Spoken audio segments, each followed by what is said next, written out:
Can you imagine homesteading here? What about back in the days when homesteading was a brand new thing? Back before modern amenities. It's the dead of winter, and we are going to make a very humble meal out here today.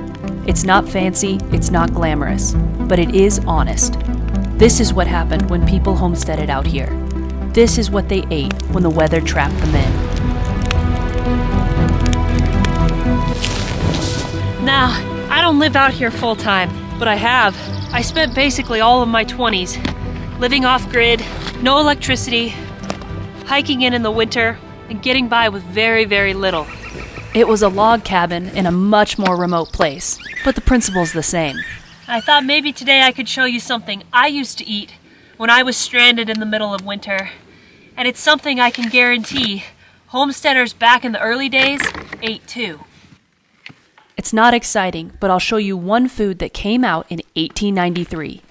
It kept on your shelf, and it might just have been a saving grace for a single person out on the prairie.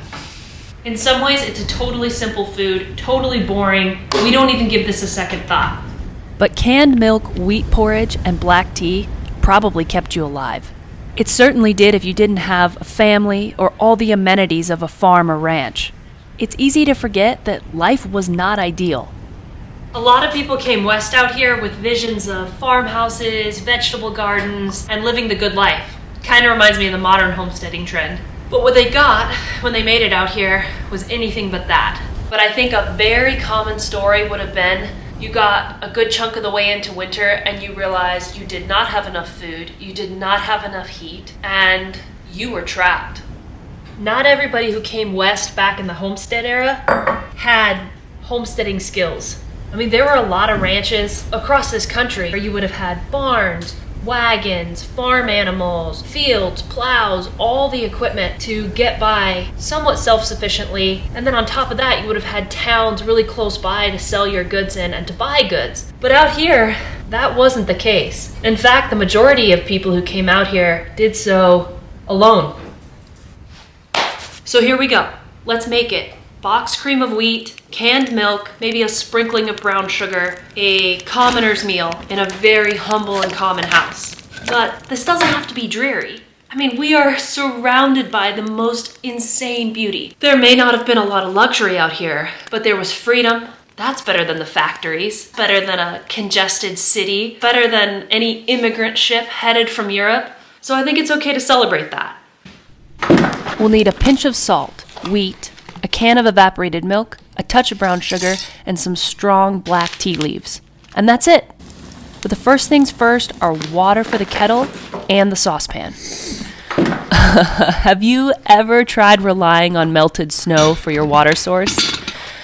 It is not what you might expect. A big mound of snow yields very, very little once the water's melted. Not only is snow melt pretty much full of air, but a lot of it steams off as it heats over the stove. So you have to do this process over and over and over to get the water you need. This time period's so fascinating because it's right on the cusp of feeling like forever ago, feeling like history, and yet being really pretty modern. I mean, cream of wheat is a food we still eat. The box and packaging have barely changed since the 1890s. And really, that was the blink of an eye ago. There were cities, there were starting to be factories and technology. It was the dawn of this modern era. So I think that's one of the reasons I find this time so fascinating is it's right at the cusp of a major change, not only in our country, but in the whole world.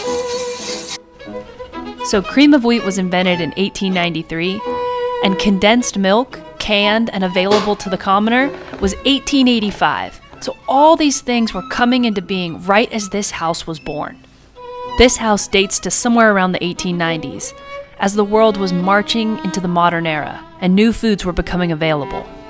First wave homesteaders, just before this house was built, back around the time of the Civil War, they pretty much lived off of salt pork and beans, very limited nutrition.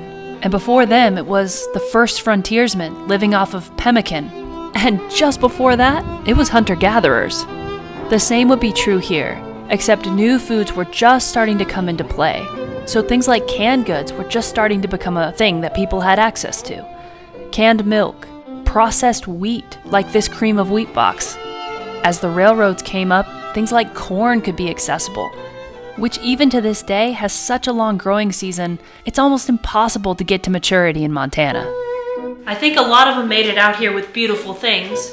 I mean, what beautiful things you did own, you brought them with you. So it's not beyond the pale to think that they would have had maybe what little bits of family silver or fine linens, lace, any of those things. But once they got here, most of their money was spent, and they realized that everything out here was either incredibly expensive or just too hard to get here.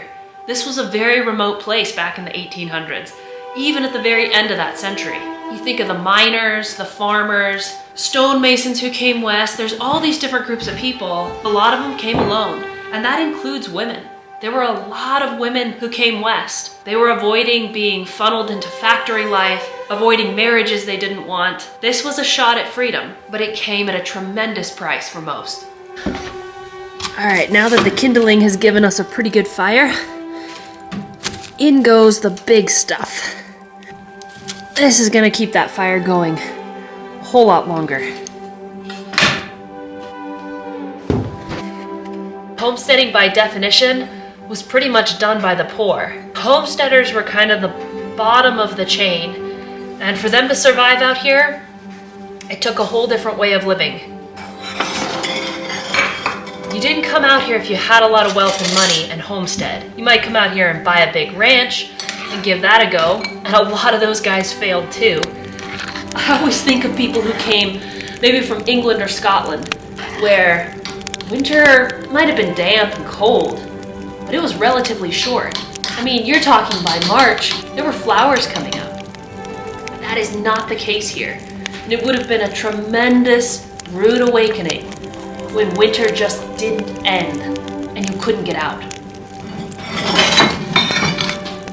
People have been escaping from society for a long time. We talk about homesteaders, but that was a very specific point in time.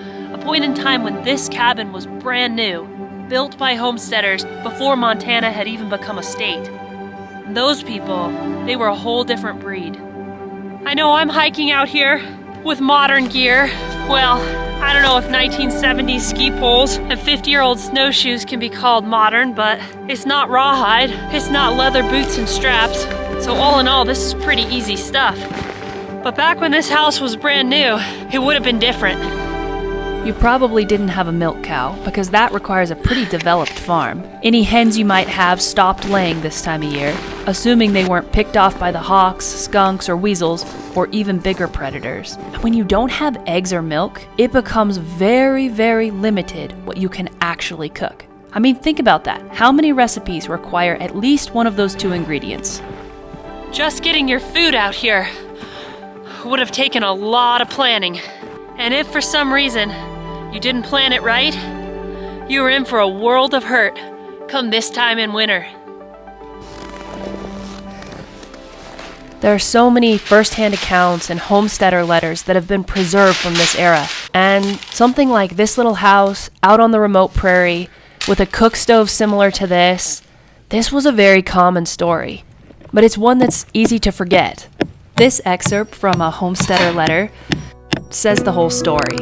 And I thought about this a lot while we were rebuilding Uncle Dan's over this past summer.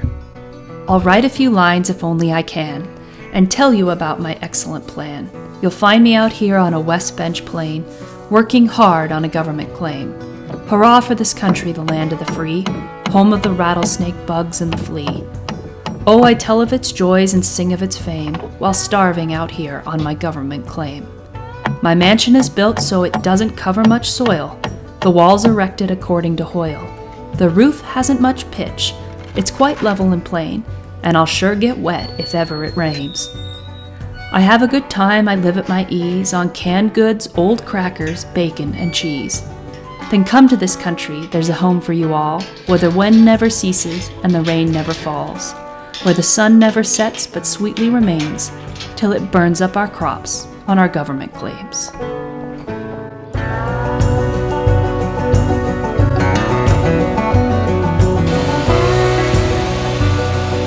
Uncle Dan's was in a perilous state when we started rebuilding it this past summer.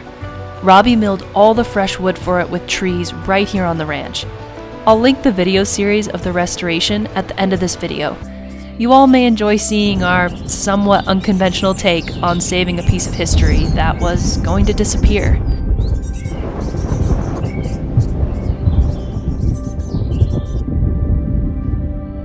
That journey, though, of rebuilding a house was pretty similar to what any homesteader coming out here would have faced.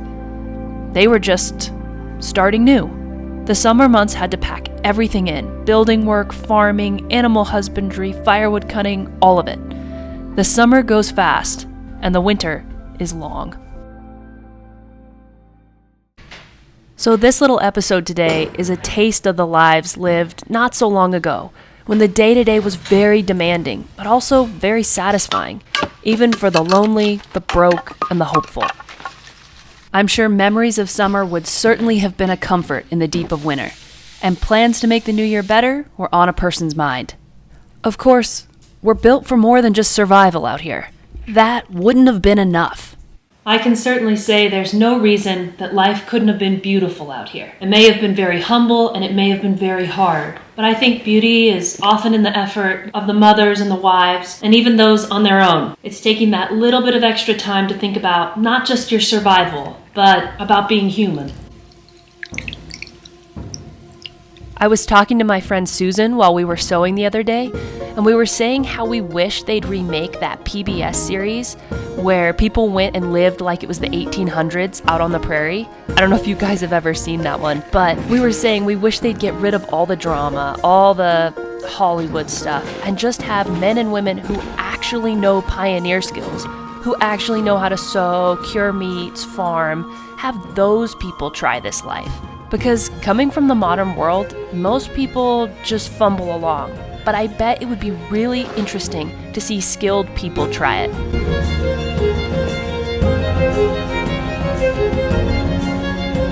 I'm sure there would be curveballs that even they wouldn't expect. So, hey PBS, make that series. The perfect contestants are down in the comments section below, sharing immense knowledge of long-lost skills.